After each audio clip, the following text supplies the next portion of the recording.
Hi guys. Hi. Leah, how are you? Good and you? Good, Thanks. Oh wow. Today. Sorry, say again. I say we have a full house today. Yes, it's so nice to see three faces for a change and not just one. Okay, so before we start, can you just please introduce yourselves and also the name of your business and what you do? Okay, I'm Natasha. I'm the mum in the business. Yeah. I'm the daughter. And I'm Isa and I'm the son. And you all work together? Yes. We try. Okay. Mom's always right and Mom's in charge. That's why we work well together, because they remember that. So the name of our business is Nureesa Eats, and it's a combination of Isa and Nuria's names, because we struggled to come up with the name, and eventually we just decided, let's combine their names, it works, and that's how Nureesa was born. Okay, awesome. And what is it that Nureesa does? Well, this journey actually started 10 years ago for me.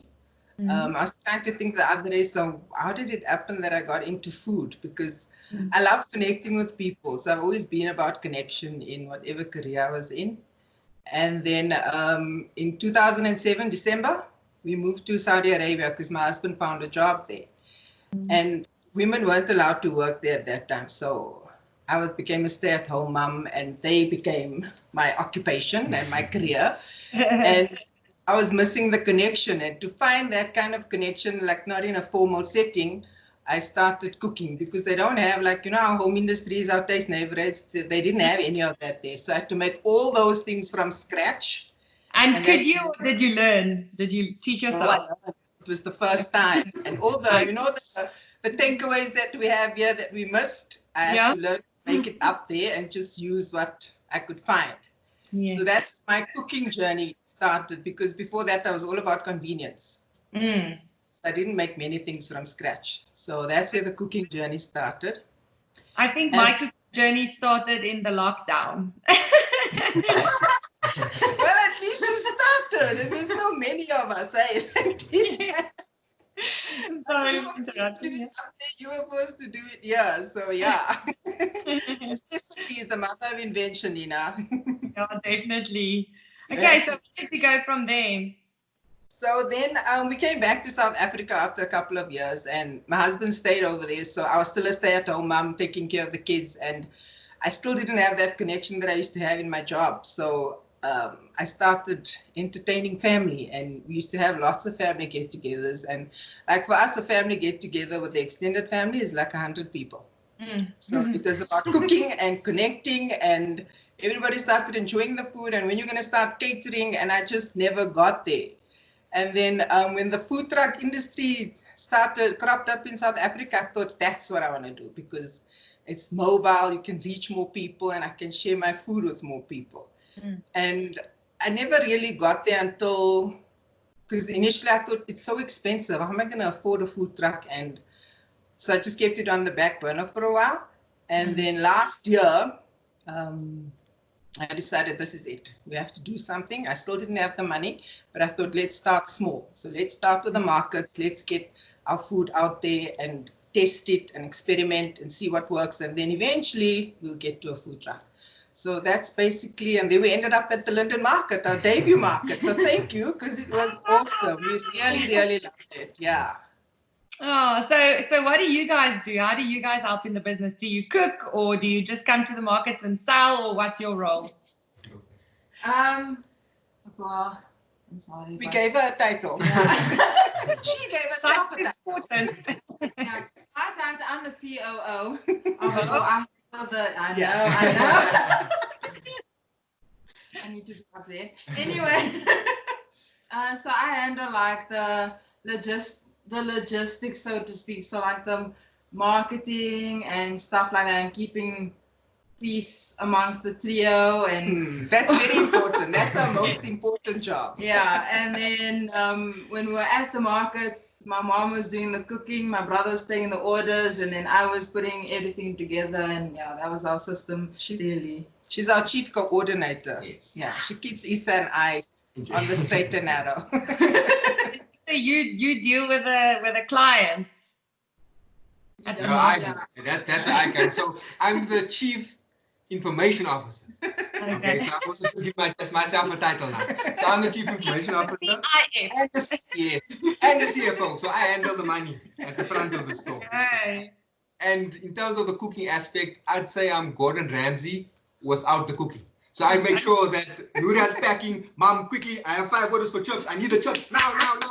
So I'm that Gordon Ramsay with less profanity because it's still my mom and my sister, and I do love them. So I'd say I'm the Gordon Ramsay, and I'm the muscle. So everything at the London market, I carry there, and I carry it to the car. Yeah. Wait, So that's So you bad. can't wait for us to get the food truck. yes, Everything so everything is is in the there truck, already. and I just leave it because I have to carry things. But yes, so that's Same. my role in the business. Okay, awesome. And then the big plan is to finally have your own beautiful food truck. Food truck. Yes. Yes, we can't wait. Okay. So Well, that's where our journey is at right now. yeah. We're still new. I mean, we only started Yeah. in this last year. So Yeah. we're still experimenting with a lot of things, trying to figure out what people like, what they don't like, and where we can help and what we can offer. Okay, so we are finally in phase 3. Before we chat about how things are going right now, what was the what was your mindset during phase 5 when we were in hard lockdown? There were no markets anymore. What did you do to keep yourselves busy with, and what was going through your minds at that stage? For me, it was very tough, because I realized that, I mean, our business was markets were closed. And then we started some catering, just like small events, also at the end of last year. So there were no gatherings allowed. The markets were closed. So our business actually came to a complete standstill. And that's where I realized we need online presence and we need to have some kind of e-commerce setup. So I went into, luckily I found a business summit online. It was done by the Real Entrepreneur. And from there, that's where I started. Okay, you need to get comfortable with social media. I actually need to get tech savvy because that's what my kids are. But I couldn't just leave all of that on them. I had to be doing, because I'm the driving force behind the business and the plan. So I needed to get comfortable with that. So that's what I was doing. I was doing online summits for social media, business strategies, and that was most of my day. Yeah. Okay, and you guys? Oh gosh, yeah. Well, I'm a student in varsity at the moment, so it is level 5, whatnot, and I was the most stressful at time of my life because it was just everything was up in the air. How are we gonna study? It was just my anxiety was through the roof. That's just that's what it was. Oh, shame. And were you also helping getting the online strategy in place? No, you were studying.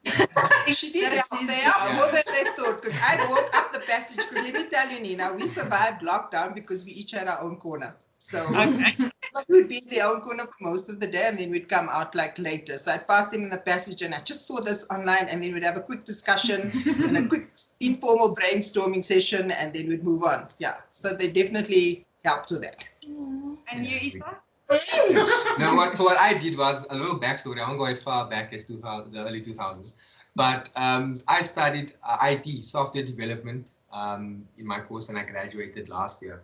So I felt it upon myself to bring in the IT aspect into this business. So that's why when my mom approached me about the online presence, I felt it upon myself to do that. And one of the courses that I studied was app development.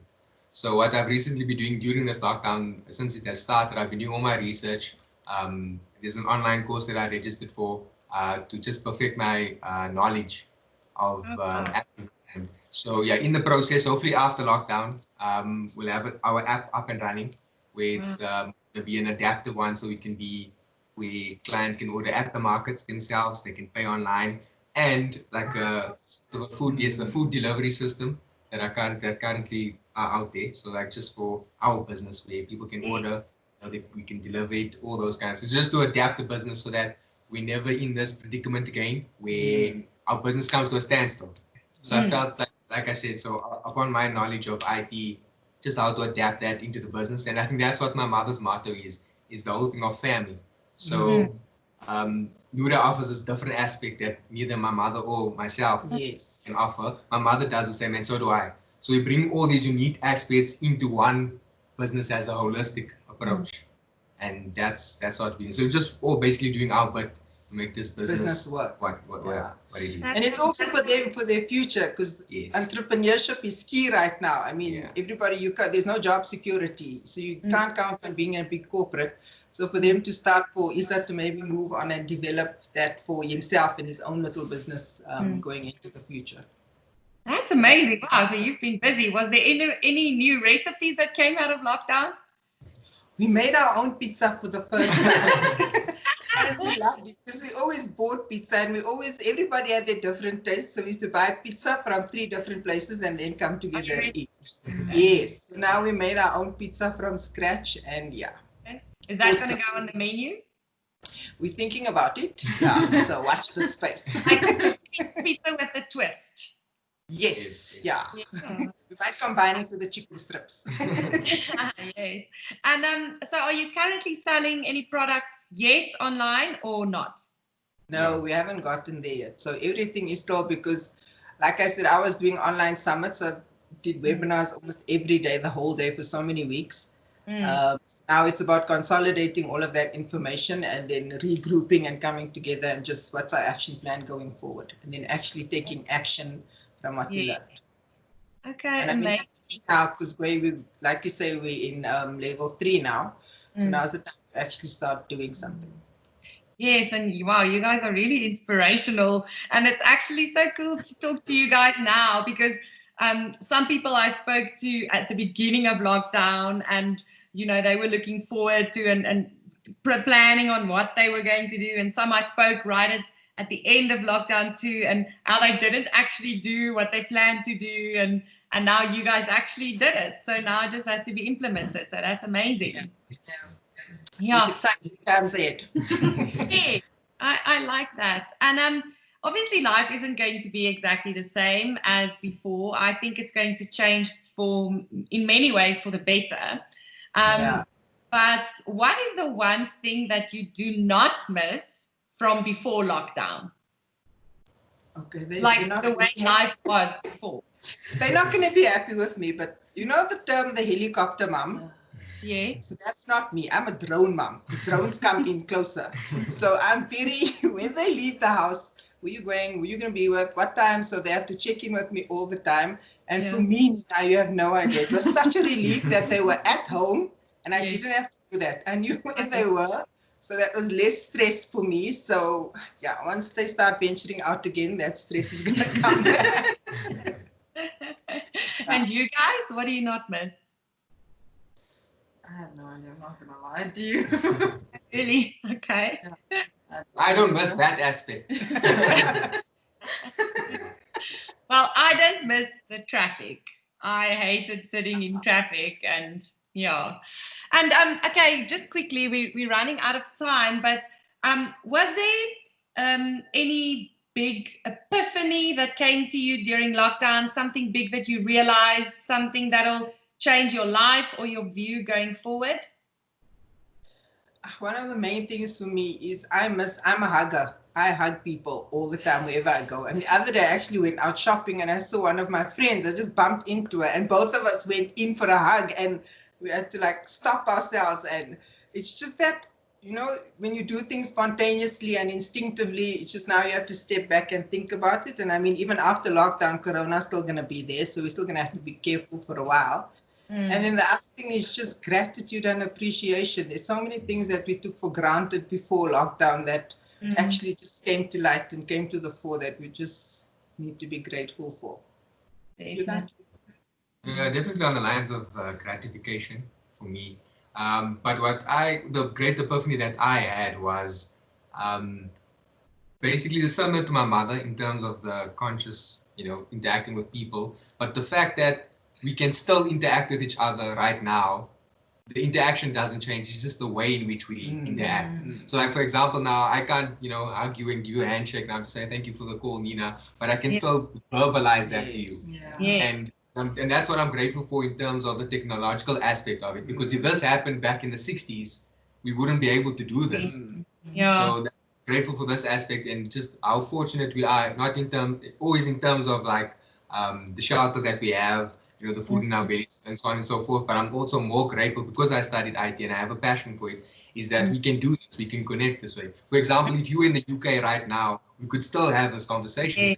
And that's the gratification aspect that I personally realize, is the fact that I can phone someone and my family overseas and still have that connection with them, even though I'm not physically seeing them.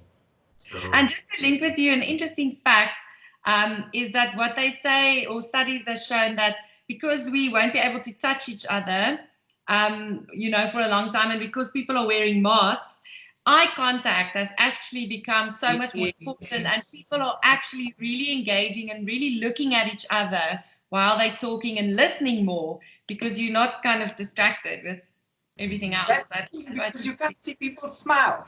That is the main thing. When I go out shopping, I can't see.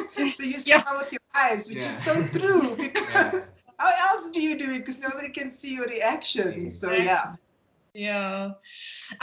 So Natasha, what is the one piece of hope that you can give to other entrepreneurs out there, your fellow Linden Market makers?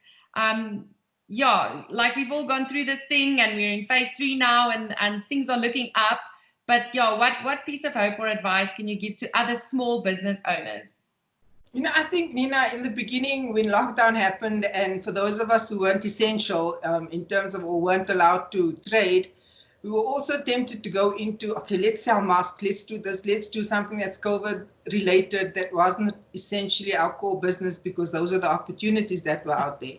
So, I mean, now that we're in level 3 and the restrictions are being lowered and all of that, it's about remembering why you started and going back to basics and to the roots of what your business is about, and let that be your driving force going forward, because we all just got lost in this big, okay, there's this new market that's opening, let's get our market share in there.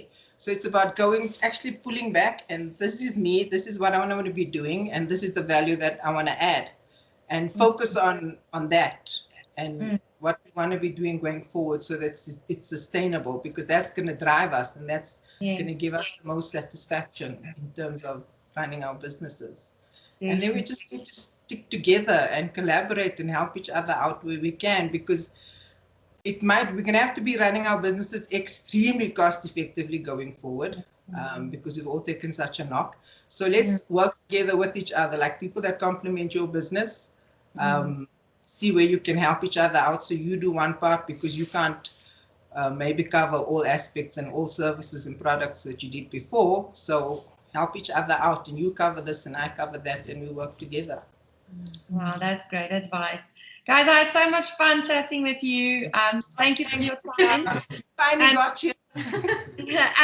and hopefully by let's say the Christmas market in December, you might be there with your food truck.